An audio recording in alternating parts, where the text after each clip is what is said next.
Graça e paz, amados irmãos. Estamos no dia 9 de dezembro da nossa série devocional Nasceu o Salvador.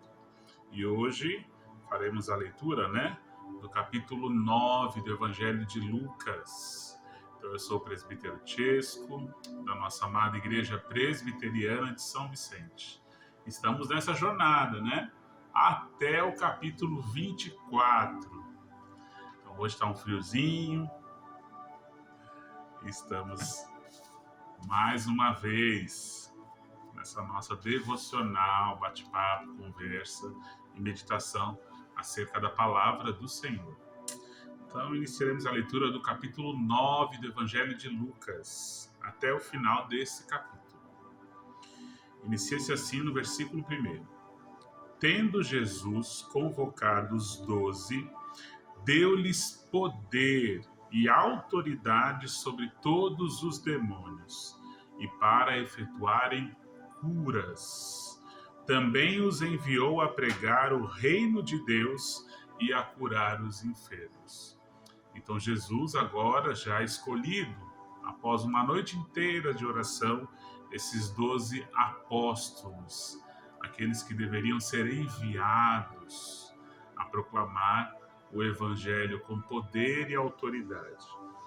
E no verso 1, nós vemos que Jesus dá a eles o poder e autoridade sobre todos os demônios e também para efetuarem curas. Verso 3. E disse-lhes: nada leveis para o caminho, nem bordão, nem alforje, nem pão, nem dinheiro, nem deveis ter 2 túnicas. Na casa em que entrardes, ali permanecei, e dali saireis.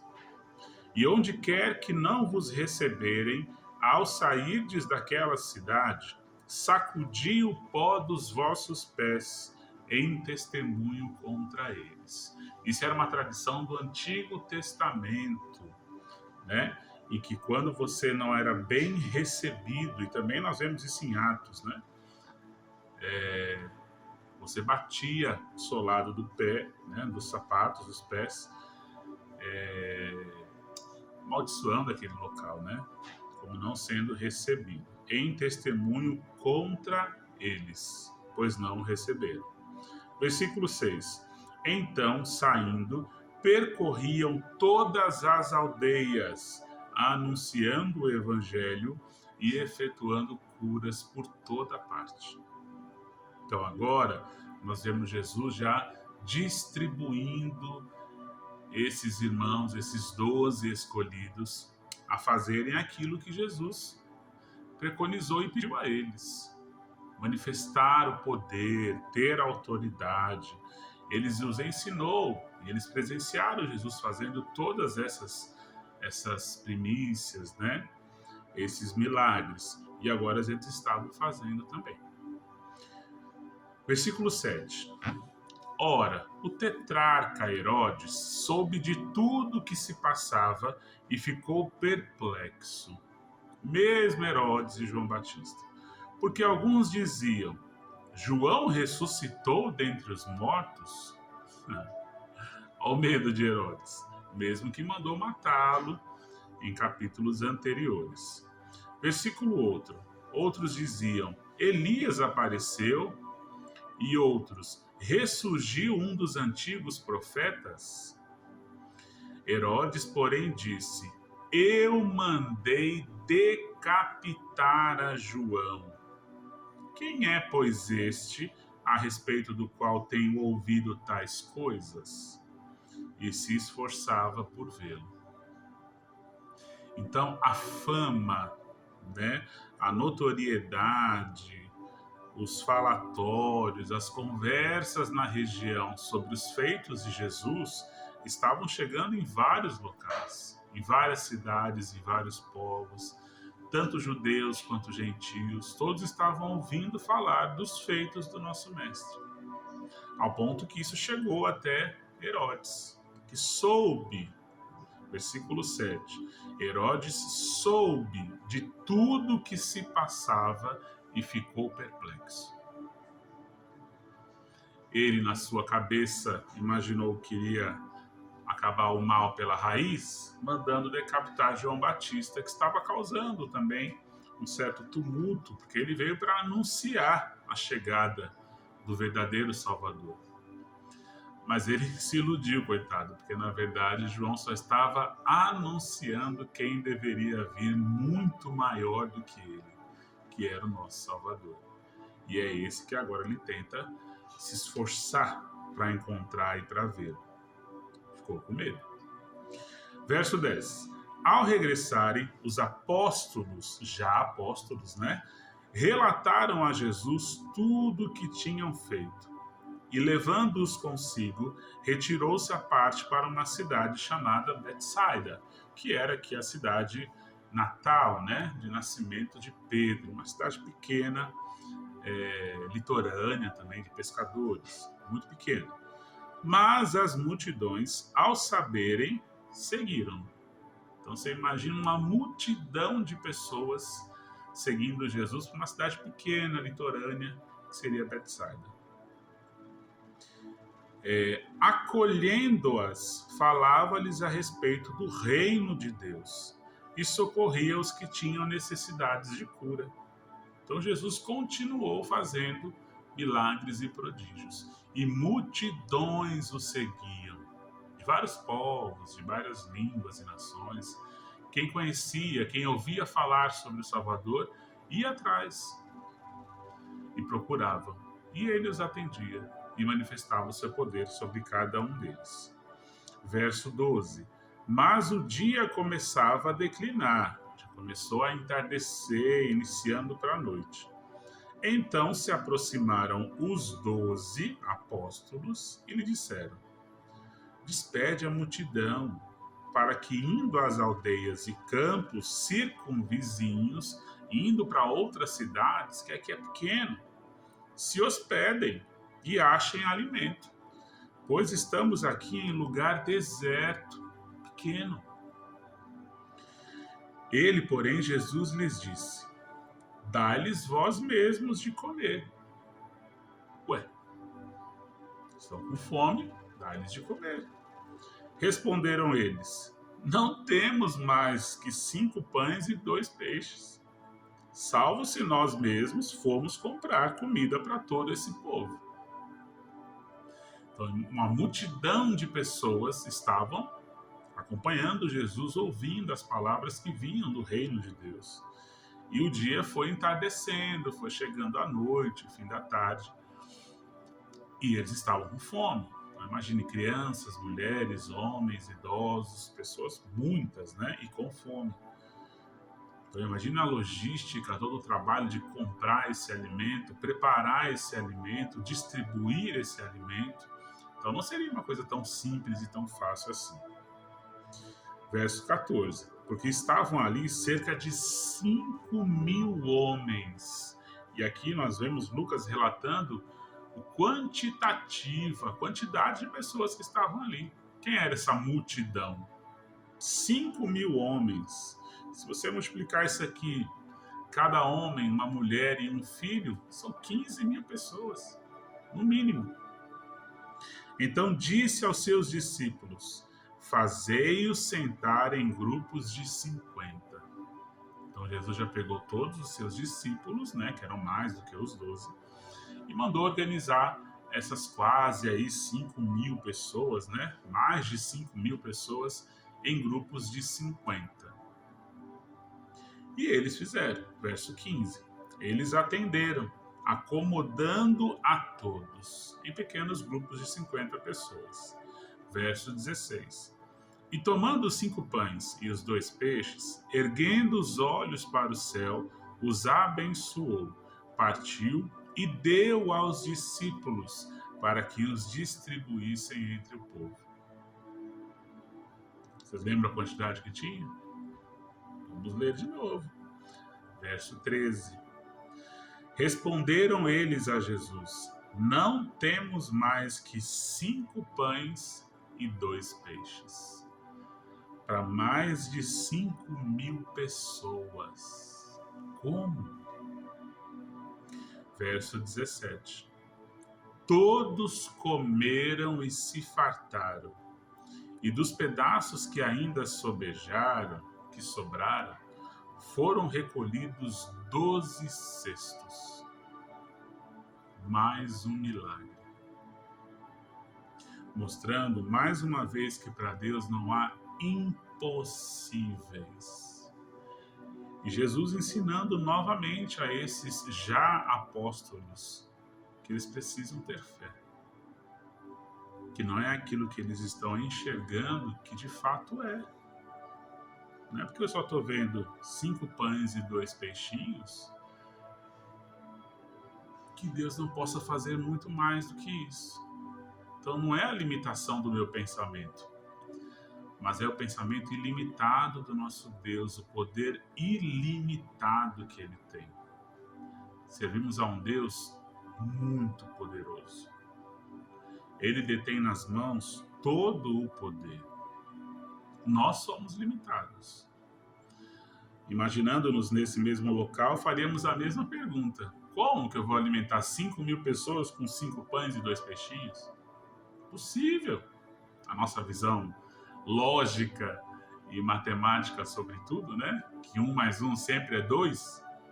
Para Deus, não.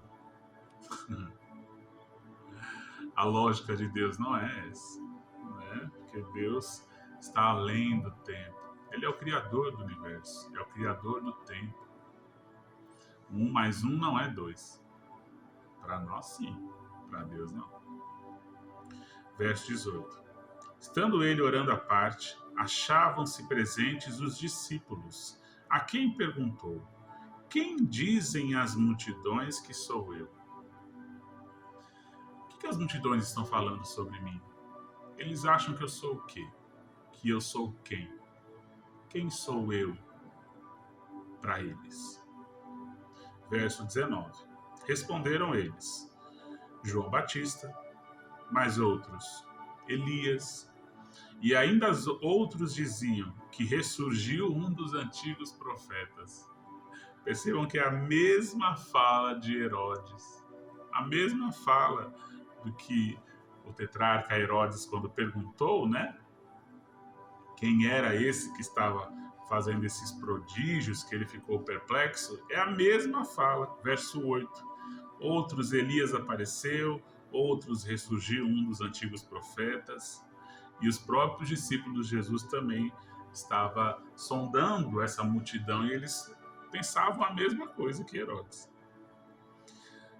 Verso 20 vem Jesus. Mas vós, perguntou ele, vocês, meus discípulos, quem dizeis que eu sou? Então falou Pedro, um dos 12, um daqueles escolhidos, né, o apóstolo, e disse: És o Cristo de Deus.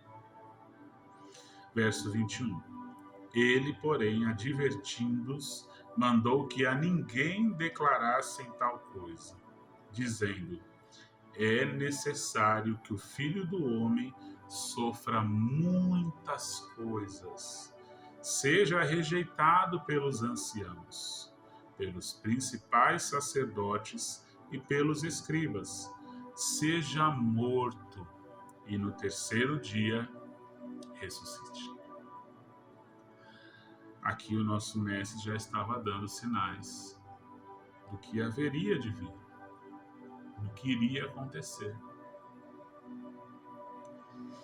Então a gente percebe a confusão que estava causando na mente da população, achando que ele era João Batista ressuscitado, ou Elias que retornou, ou qualquer um outro profeta que ressurgiu, mas não conseguiam enxergar que ele era o próprio Cristo, a não ser Pedro,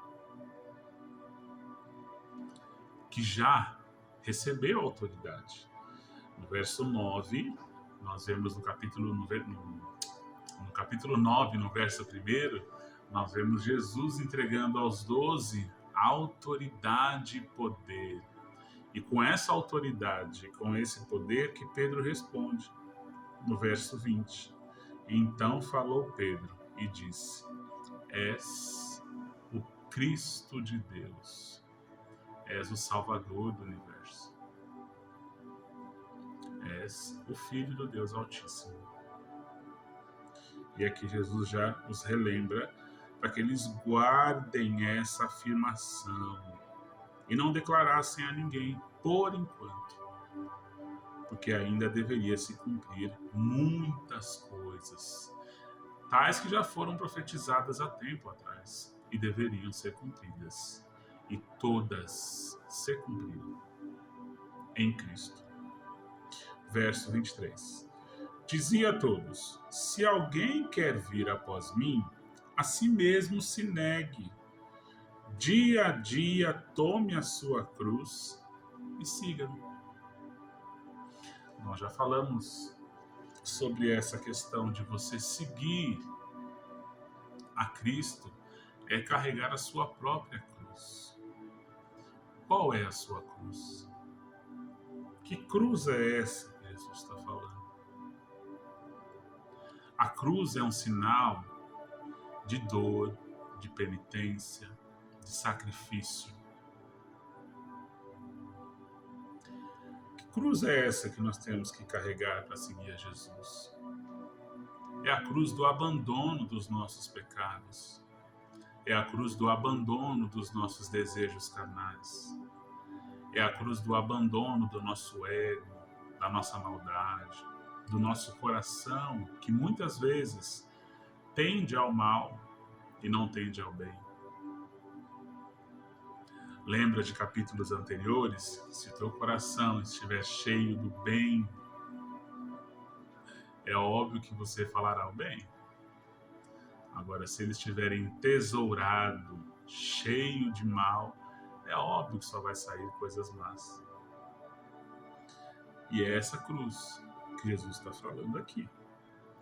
Dia a dia, tome a sua cruz e siga-me. Que nesse dia, você, meu irmão, minha irmã, reconheça a sua cruz. Julgue-se a si mesmo. Peça a Deus, sonda o meu coração. Vê se há em mim algum caminho mau e guia-me pelo caminho eterno. Precisamos saber qual é a cruz que cada um carrega, de forma individual, particular. Eu não conheço. Não me dá a conhecer a cruz de cada um. Algumas nós conhecemos, as pessoas, os irmãos compartilham as suas dificuldades, pedem ajuda, podemos auxiliar, podemos ajudar, podemos aconselhar, até como função e oficialato do presbiterato.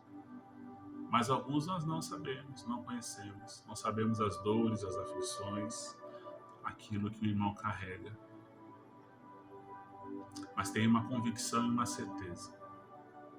A sua cruz nunca será maior do que a cruz que foi carregada pelo nosso Salvador. Porque ele levou sobre si todas as nossas dores. Jesus, de uma vez só, carregou sobre ele todos os nossos pecados. Não só os meus e os seus, mas de todos aqueles a quem o Pai lhe deu. Jesus sofreu. E não foi pouco. Jesus sofreu muito.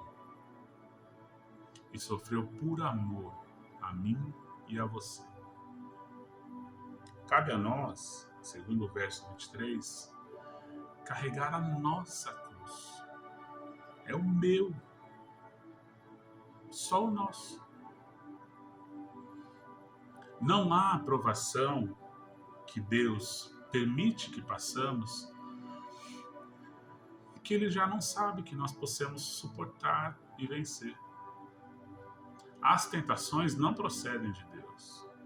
As tentações são do nosso inimigo, é de Satanás.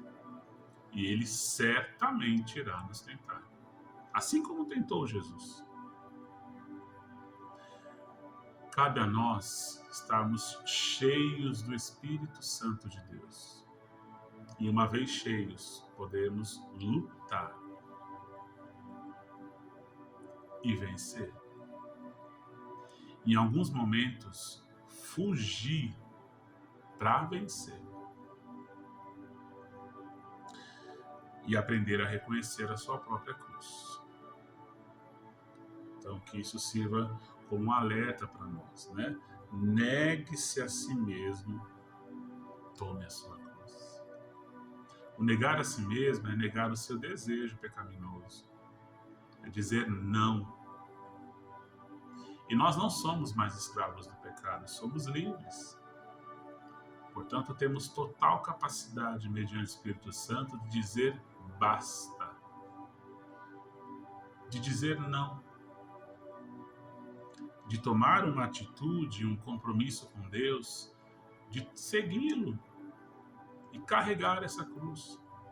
Se será minha cruz dizer não àquele meu desejo pecaminoso, é essa cruz que eu vou carregar. E vou dizer não. E o texto nos diz que isso é dia a dia. E por que eu preciso fazer tudo isso? Por amor a Deus. Porque Ele sozinho carregou sobre si todas as nossas dores. E por amor, nós negamos a nós mesmos e carregamos a nossa cruz. Deus vai dar força. Deus vai dar o entendimento. O Espírito Santo que habita em nós nos dará coragem para vencer essas tentações, para vencer as provações. E no final, meu irmão, sermos aprovados por Deus como um servo fiel, que ouviu, que creu e que obedeceu aos mandamentos e ao chamado do Mestre. Verso 24. Pois quem quiser salvar a sua vida, perdê-la-á. Quem perder a vida por minha causa, esse a salvará. Paulo fala que eu não vivo mais, mas Cristo vive em mim. De tal forma que não é mais o que eu desejo, o que eu penso, o que eu quero, mas é o que Cristo quer, o que Deus quer que eu faça, o que Deus pensa sobre mim. A nossa vida tem que ser totalmente entregue ao Senhor. Deus é um Deus ciumento. Ele não quer você em partes. Ele nos quer por inteiro. Inteiro. Se entregue ao Senhor por inteiro. Negue-se a si mesmo. Carregue e tome a sua cruz. O preço, meu irmão, pode ser pesado, pode ser duro, mas o consolo que vem do Espírito Santo é muito maior. Você poder reclinar sua cabeça à noite e saber que nesse dia você venceu, não há alegria maior do que essa. Que você fez sorrir o nosso Salvador. Que você alegrou o Senhor com a sua vida, com o seu testemunho, com a sua luta diária contra o seu pecado. É isso que ele está falando aqui. Verso 25. Que aproveita o homem ganhar o mundo inteiro se vier a perder-se ou causar dano a si mesmo? O que adianta você viver segundo o seu próprio coração, seu próprio desejo, sua própria vontade? O corpo é meu, faço o que eu quero, minhas decisões, minha vida. Não. A nossa vida pertence a Deus. Nós somos comprados por um preço muito alto, que foi o sangue do nosso Senhor. E uma vez comprados, nós temos um dono agora. Nós temos um Senhor. E o nome dele é Jesus. O Pai entregou ao Filho nós. E a Bíblia diz que aquele a quem o Pai entregou jamais será abandonado. Confie nisso. Verso 26. Porque qualquer que de mim e das minhas palavras se envergonhar, dele se envergonhará o Filho do Homem, quando vier na sua glória e na do Pai e dos santos anjos. E aqui Jesus dá um alerta sobre o que vai acontecer no final. Não tenha vergonha de ser quem você é perante os homens, no seu trabalho, na sua escola, onde você estiver. Não tenha vergonha do Evangelho. Proclame a todos que você é filho de Deus, que você é crente, sim, como eles costumam nos rotular. Você é crente, sim. Ah, você é evangélico? Sim. Você é perfeito? Não. Mas eu tento todos os dias buscar a perfeição. Não para me gabar ou me achar melhor do que você.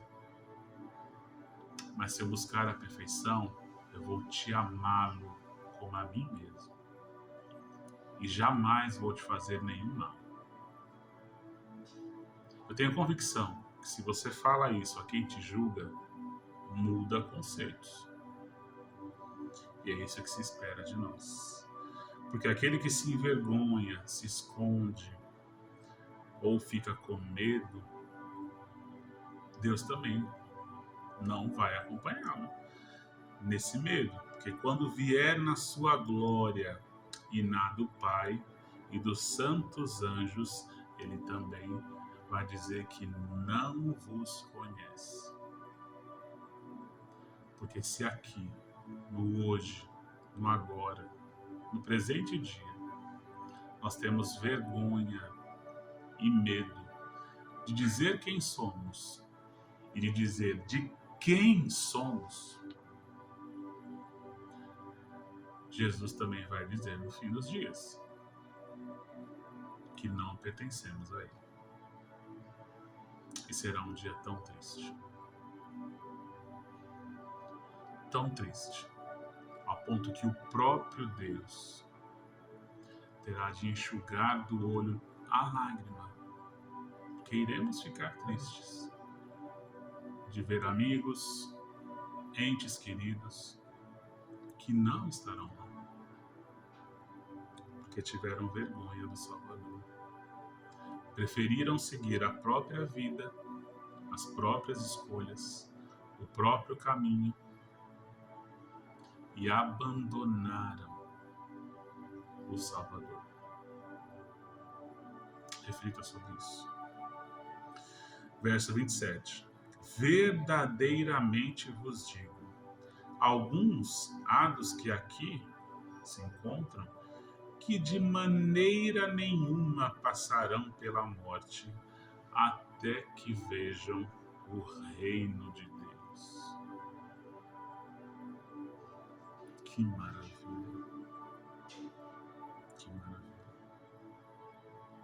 Que possamos ter essa convicção de ter uma vida de obediência ao Senhor. Obediência. Ser o mais humilde possível, mas ser o que mais serve possível. Porque melhor é ser o último do que ser o primeiro. Melhor é ser o menor do que se achar ser o maior. Deixa que ele cresça e que a gente diminua, para que as pessoas vejam em nós o próprio Cristo. Não o meu nome, não o que eu tenho, não o que eu faço, mas vejam os atributos do Deus vivo no nosso dia a dia, o nosso amor, a nossa bondade, a nossa misericórdia, a nossa longanimidade, o nosso domínio próprio, o nosso amor pelo próximo. É isso que se precisa ser visto. Isso é o verdadeiro Evangelho. Isso é o que o mundo precisa ver em nós. Cristo veio e deixou discípulos, eu e você, para que a gente continue a propagação do evangelho dele. Cristãos eram conhecidos no período romano, greco-romano, como pequenos cristos, aqueles que imitavam Cristo. Então precisamos sim ser pequenos cristos, que têm a mesma compaixão, o mesmo amor, a mesma misericórdia, a mesma decisão de vencer e lutar contra os próprios pecados por amor a Deus. Isso não é penoso, irmão. Ore, lute, peça a Deus para que enche o teu coração de fé, para que você seja transbordado pelo Espírito Santo. E aí você terá força, coragem para vencer cada dia e carregar a sua cruz. Verso 28. Cerca de 8 dias depois de proferidas essas palavras, tomando consigo a Pedro, João e Tiago, subiu ao monte com o propósito de orar. E aconteceu que, enquanto ele orava, a aparência do seu rosto se transfigurou e suas vestes resplandeceram de brancura. Que imagem! Eis que 2 varões falavam com ele, Moisés e Elias. Verso 31. Os quais apareceram em glória e falavam da sua partida, que ele estava para cumprir em Jerusalém. Então, se a gente se recordar que no final do verso 22, Jesus já estava dizendo aos seus discípulos e apóstolos o que haveria de vir, que ele precisava sofrer, que ele precisava ser rejeitado pelos anciãos, que ele iria morrer, ser morto, e iria ressuscitar no 3º dia. Eles já ouviram isso e estavam vendo novamente aqui. Verso 31. Os quais apareceram em glória e falavam da sua partida. 32. Pedro e seus companheiros achavam-se premidos de sono, soninho, mas conservando-se acordados, lutando para ficar acordado, viram a sua glória e os 2 varões que com ele estavam. Possivelmente nessa madrugada, né? Ao se retirarem estes de Jesus, disse-lhe Pedro: Mestre, bom é estarmos aqui. Então façamos 3 tendas. Uma será tua, outra de Moisés e outra de Elias. Não sabendo, porém, o que dizer. 34. Enquanto assim falava, veio uma nuvem e os envolveu. E encheram-se de medo ao entrarem na nuvem. E dela veio uma voz dizendo: Este é o meu filho, o meu eleito, a ele ouvi. Imagine a cena. Esses homens comuns, igual eu e você, vendo Moisés, vendo Elias em glória, vendo Jesus transfigurado em glória. Suas roupas ficaram brancas, luz, muita luz, conversando sobre o que haveria de acontecer em Jerusalém, sua morte, crucificação. E aí veio o lado humano, né? A gente sempre tem o nosso lado humano, de idolatrar. E aí eles quiseram fazer tendas, casas, para Moisés, para Elias. E aí já vem aquela questão dos ídolos. Então ele falou que não sabia, não sabendo, porém, o que dizia. Essa é a comprovação clássica porque que Deus não permitiu que o corpo de Moisés ficasse entre nós. Até uma luta houve, né? Nós vemos em Judas que Satanás contendeu com o anjo por conta do corpo de Moisés. Imagina o que seria a idolatria em cima desse corpo. Deus conhece seus filhos. Elias, do mesmo jeito, subiu aos céus, né? Então, nosso coração tende a fazer ídolos de pessoas que obedeceram ao Senhor. Eles não eram mágicos, não eram super-homens, não. Eram homens comuns, mas obedientes. Moisés foi obediente quando ouviu do Senhor no meio daquela sarça. Ele obedeceu, largou tudo, voltou para um reino que ele mesmo quis sair. Tinha todo o acesso, vivia no palácio, mas ele retornou em obediência. Vocês viram o segredo? Não está neles, mas em quem os enviou.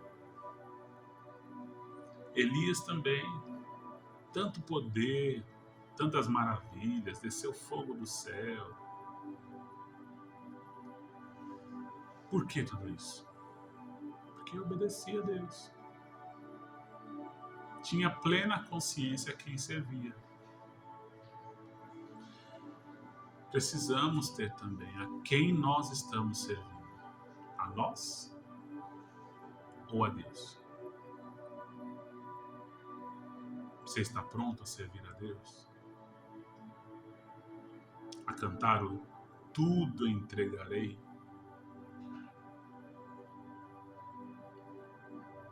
Precisamos pensar. Verso 34, 35. E dela veio uma voz dizendo: Este é o meu filho, o meu eleito, a ele ouvi. Depois daquela voz, achou-se Jesus sozinho. Eles calaram-se, e naqueles dias a ninguém contaram coisa alguma do que tinham visto. Foi algo tão grandioso que eles presenciaram, ao ponto que aquilo ficou como um choque para eles. De ver aquela imagem de Moisés e Elias, ver o próprio Jesus ali transfigurado, conversando com Moisés e Elias. Quem é esse? Ao mesmo tempo, uma nuvem desce sobre eles e eles escutam uma voz dizendo: Este é o meu filho. O que mais tinha que provar? O que mais era necessário para esses homens para crerem que Jesus sim é o Filho de Deus? Que Jesus sim é o próprio Deus. Aquele que era, aquele que é, que estava desde o início. Aquele que estava em Gênesis no plural: façamos o homem à nossa imagem e semelhança. Jesus estava lá. É o mesmo. É a esse Deus que nós servimos. Verso 37. No dia seguinte, ao descerem eles do monte, veio ao encontro de Jesus grande multidão. E eis que dentre a multidão surgiu um homem dizendo em alta voz: Mestre, suplico-te que vejas meu filho, porque é o único.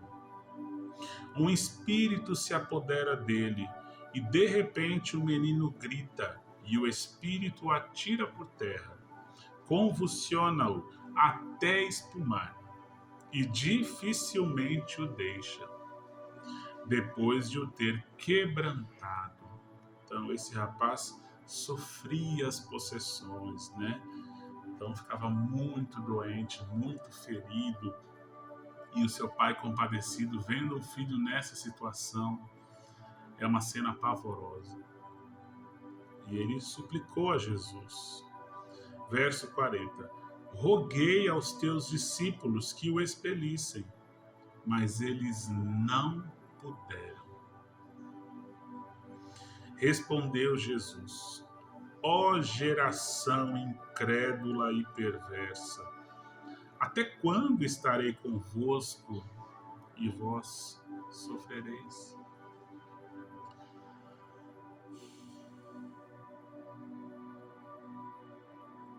É uma advertência.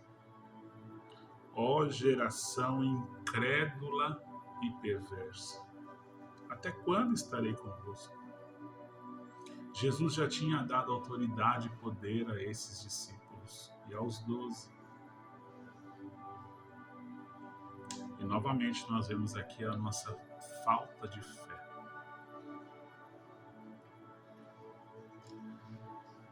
Ao ponto que esses discípulos não puderam expulsar esse demônio desse menino. Eles presenciaram, em capítulos anteriores, Jesus expulsando uma legião de demônios de um homem. Mais de 6.000. E agora Jesus dá a eles poder e autoridade sobre todos os demônios. Nós vemos isso no verso 1 do capítulo 9. Deu-lhes poder e autoridade sobre todos os demônios. E aqui no verso 40, nós vemos que eles não puderam expulsar esse demônio. E Jesus dá uma advertência. Geração incrédula e perversa. Até quando estarei convosco e vos sofrerei? Traze o teu filho. Verso 42. Quando se ia aproximando, o demônio o atirou no chão e o convulsionou. Mas Jesus repreendeu o espírito imundo, curou o menino e o entregou a seu pai. À distância. O menino nem tinha chegado próximo de Jesus, quando se ia aproximando. O demônio já possuiu esse menino, se atirou no chão, convulsionou. Ali mesmo Jesus o repreendeu. E esse espírito imundo saiu do menino, curou a ele e entregou ao seu pai. 43. E todos ficaram maravilhados ante a majestade de Deus. Maravilhados ante a majestade de Deus. E novamente Jesus ensinando que eles precisavam ter confiança, convicção, fé. Que com essa convicção e com essa fé, eles poderiam ter feito o mesmo. Mas ainda faltava. E nós somos assim. O medo vem em primeiro lugar. Aí você lembra da fé. E a Bíblia diz que nós devemos colocar tudo em primeiro lugar a Deus. Depois as outras coisas vão vir. Não eu, mas Deus. E Jesus ensinava novamente a esses discípulos. E continua. Como todos se maravilhassem de quanto Jesus fazia, ele disse aos seus discípulos: fixai nos vossos ouvidos as seguintes palavras. O Filho do Homem está para ser entregue nas mãos dos homens. Novamente, ele está reafirmando o que iria acontecer. Eles, porém, não entendiam isto, e foi-lhes encoberto, para que o não compreendessem, e temiam interrogá-lo a esse respeito. Então, já é a terceira vez que Jesus anuncia a sua morte e ressurreição, e eles ficaram sem entender, e também com medo de perguntar sobre isso. E não entendiam. Eles, porém, não entendiam isto, e foi-lhes encoberto, para que o não compreendesse, e temiam interrogá-lo a esse respeito. Verso 46. Levantou-se entre eles uma discussão sobre qual deles seria o maior, entre os 12. Mas Jesus, sabendo que se lhes passava no coração, tomou uma criança e colocou-a junto a si. E lhes disse: quem receber esta criança em meu nome, a mim me recebe, e quem receber a mim, recebe aquele que me enviou. Porque aquele que entre vós for o menor de todos, esse que é grande. Ensinando de novo. Levantou-se uma discussão entre eles sobre qual deles seria o maior no reino. É muito nós, né? É muito homem, é muito coração, muito ego. E Jesus, de novo, com calma, mansidão e paciência, pega uma criança, coloca no meio deles e fala: olha, estão vendo essa criança? Ela não precisa trabalhar. Ela não precisa se preocupar. Ela não precisa ter nenhum tipo de ansiedade ou preocupações, porque ela sabe que vai receber. Essa criança é tida como fraca, como indefesa, como menor. Esses são os títulos das crianças, né? Que são fracas, indefesas, frágeis. E Jesus usa essa criança como exemplo. Quem receber esta criança em meu nome, a mim me recebe. E quem receber a mim, recebe aquele que me enviou. Porque aquele que entre vós for o menor de todos, esse que é grande. 3 coisas ele está dizendo aqui. Primeiro, quem receber esta criança, ele está dizendo que o reino de Deus e a salvação não é para os grandes, é para todos. Grande, pequeno, todos. Por isso que quem receber essa criança em meu nome, a mim me recebe. Não é um reino seletivo, em que só os grandes, só a elite, só os ricos, só os poderosos é que terão acesso a esse reino. Não. Esse reino é universal. É o Pai quem escolheu. O critério e os atributos que ele faz, só ele que sabe. Não cabe a mim julgar. Muitas vezes nós não entendemos o que fez Jesus a um ladrão da cruz levá-lo para o reino. Não sei. Nem você sabe, mas ele sabe. Porque o próprio texto nos diz no verso 47: mas Jesus, sabendo o que lhes passava no coração, é aí que Deus sonda. Não é a nossa máscara, não é a nossa vida que deixamos mostrar para a sociedade, mas é o coração. Esse é o que Deus vê. E ele sabe quem é pequeno e quem acha que é grande. E ele aqui dá uma instrução. Porque aquele que entre vós for o menor de todos, esse que é grande. Humildade. Isso que precisamos ter.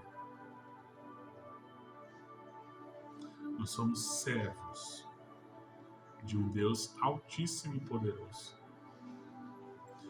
Que nós não sejamos soberbos ao ponto de acharmos poderosos, maior do que o outro, maior do que quem não é cristão, de quem não é crente, quem não é evangélico, maior do que qualquer outra pessoa. Não. Não somos maiores. Podemos ser bem-aventurados porque não vimos e cremos, mas maiores, não. Maior é só Deus.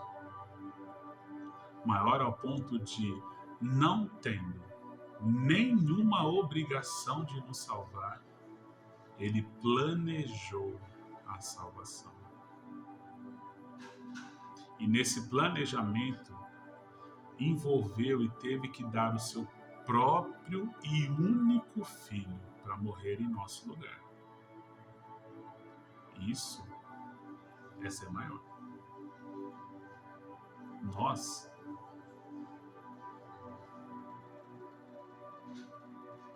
não. O homem pode até se achar maior pelo que ele acha que é, pelo que ele tem, pelo que as pessoas acham sobre ele, sobre ela, né?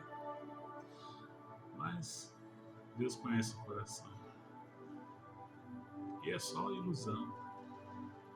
Então, meu irmão, minha irmã, não se ache, não. Seja o menor. Seja aquele que primeiro serve, para depois ser servido. Seja aquele que dá o primeiro passo, por um perdão, por uma reconciliação. Não busque a própria justiça, mas tenha misericórdia. Assim como Deus é e faz todos os dias. Assim precisamos ser. 49. Falou João e disse: Mestre, vimos certo homem que em teu nome expelia demônios, e o proibimos, porque não segue conosco. Mas Jesus lhe disse: Não proibais, pois quem não é contra vós, outros é por vós. Creio em Jesus. Creio que Ele é o seu suficiente e único Salvador. Obedece aos mandamentos. Crê que a Bíblia é a palavra de Deus, única, inerrável.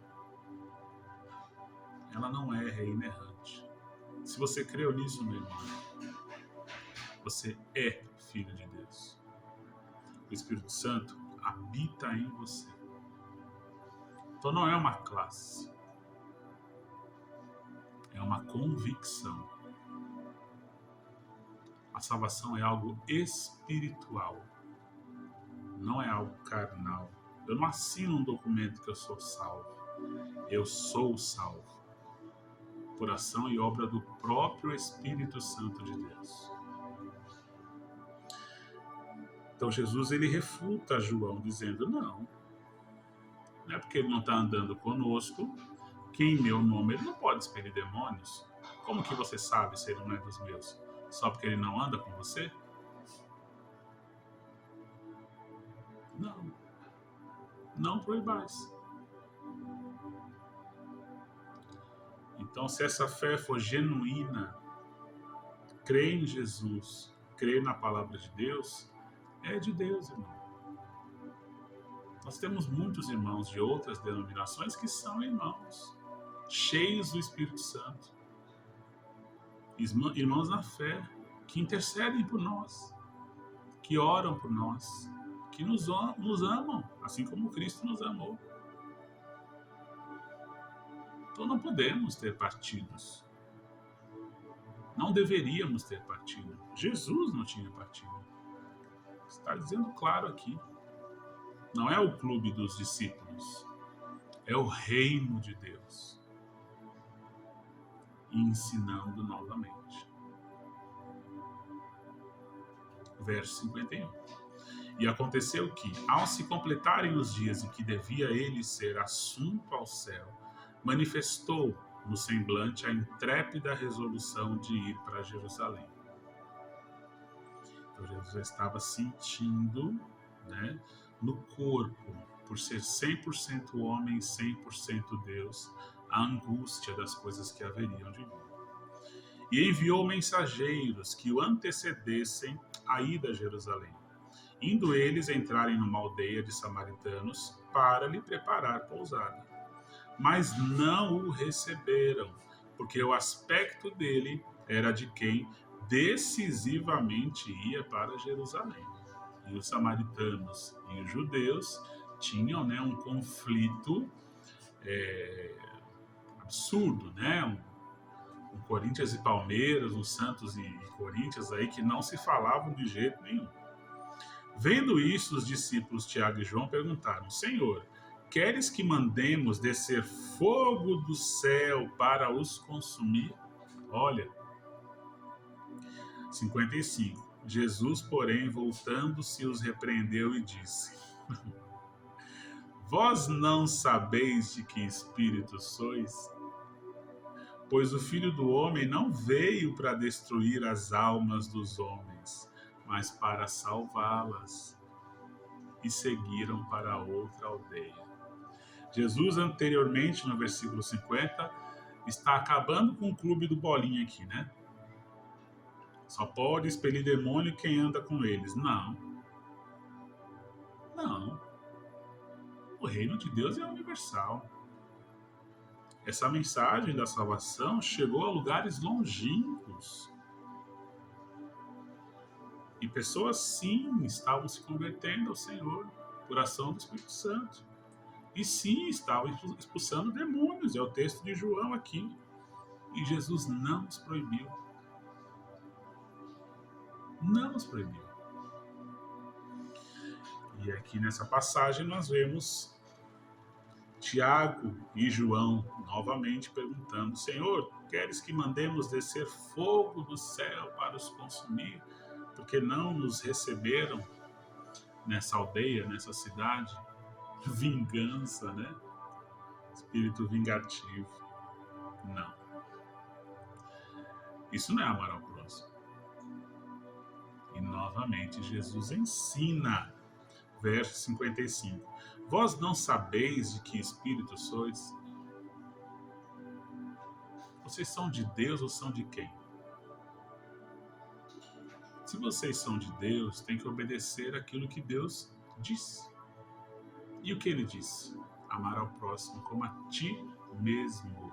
Se eu não quero um fogo na minha cabeça, por que eu vou jogar na cabeça do meu vizinho? Né? 56. Pois o Filho do Homem não veio para destruir as almas dos homens, mas para salvá-las. E seguiram para outra aldeia. Então, o reino de Deus é para todos aqueles a quem o Pai entregou a Jesus, de todas as línguas, povos e nações. Nós vemos isso em Apocalipse. Eis que vi grande multidão, que não dava nem para contar, de todas as línguas, povos e nações. Então não era exclusivamente dos judeus, mas era de todos os povos. 57. Indo eles caminho fora, alguém lhe disse: Seguir-te-ei para onde quer que fores. Mas Jesus lhe respondeu: As raposas têm seus covis, suas casas. As aves do céu, ninhos, as casas delas também. Mas o Filho do Homem não tem onde colocar a cabeça, onde reclinar a cabeça. Eu não tenho uma casa fixa, Jesus está falando, eu estou andando. Cidade em cidade, de aldeia em aldeia. A outro disse Jesus: Segue-me. Ele, porém, respondeu: Permite-me ir primeiro sepultar meu pai. Jesus insistiu: Deixa aos mortos o sepultar os seus próprios mortos. Tu, porém, vai e prega o reino de Deus. Outro lhe disse, verso 61, Seguir-te-ei, Senhor, mas deixa-me primeiro despedir-me dos de casa. Jesus lhe replicou: Ninguém que, tendo posto a mão no arado, olha para trás, é apto para o reino de Deus. Então, nesse capítulo 9, irmãos, nós temos muita coisa para aprender. E eu queria fechar com o verso 62, que eu entendo que seja um resumo muito bom para o capítulo 9. Ninguém que, tendo posto a mão no arado, olha para trás, é apto para o reino de Deus. Crie na sua mente, no seu coração, uma lista de prioridades. A primeira prioridade do crente, do cristão, é Deus. É Deus acima de todas as coisas. O segundo, meu irmão, é a sua família, sua esposa, seus filhos. O terceiro são seus irmãos, a sua igreja, a comunhão, a distribuição dos seus dons que Deus lhe deu. Os seus dons têm que ser refletidos na igreja. Como que você vai executar o seu dom se você não congrega na igreja? Você está enterrando o seu dom e o seu talento. E o quarto, quinto, sexto, sétima prioridade é o seu trabalho, o seu emprego, os seus amigos e todas as outras coisas. É Deus quem vai acrescentar, se Ele assim quiser. Mas tenha no seu coração a convicção que a primeira posição, na hora que você acorda até a hora que você vai deitar, tem que ser Deus. Ele é o primeiro. E Ele tem que ser o único que tem que habitar o nosso coração. E quando eu falo habitar o coração, é a raiz dos meus desejos e vontades. Então, toda a minha vontade, todo o meu desejo tem que estar voltado à vontade e ao desejo de Deus. E assim eu vou conseguir ser apto para o reino de Deus. Apto para o reino de Deus. Então, que essa mensagem longa do capítulo 9, né? Longa, mas muito, muito profunda, possa entrar no seu coração, entrar na sua mente, e que você possa refletir nesse dia a quem está servindo. A você mesmo ou a Deus? Você está carregando a sua cruz? Ou é a cruz que está carregando você? Você está batalhando contra os seus pecados? Ou os seus pecados já dominaram o seu coração?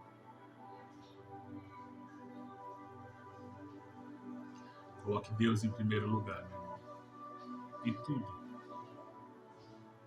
E todo o resto, Ele vai acrescentar. Tenha fé e convicção. Ore, clame, chore diante dEle. E Ele há de suprir todas as nossas necessidades. Amém? Que Deus te abençoe e te guarde nesse dia.